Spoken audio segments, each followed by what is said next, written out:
That's why he did not come here. And they sent me to ask you, Mr. President, the next time you come to South Mugirango, there is another Mugirango in Nyamira. Combine us so that you kill two birds with one stone. Ya pili, nataka kukushukuru kwa ile appointments umepea watu wetu. Na wale wengine kuna kule utata kotini, sisi mawakili tutakaa, tuchape hiyo kesi, watu wetu warudi kazini. Ya mwisho, na kushukuru kwa hiyo Industrial and Aggregation Park. West Mugirango is one of the beneficiaries. Na kuomba mtukufu rais, we expedite the procurement process, karibu for groundbreaking.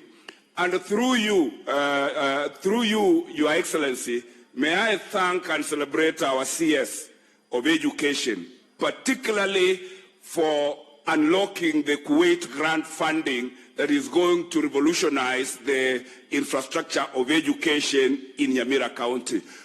Honorable CS, elder wa kanisa yetu, Mungu akubarikie, uendelee hivyo hivyo watu wetu wa. Ile nitatoka nayo, Your Excellency, ukifika Nairobi, naomba uamuru tu CS wa barabara. Nyamira haina barabara ya lami. In your kind heart, atupee tu ile kilomita kidogo ukuje kuanzisha. May God bless you.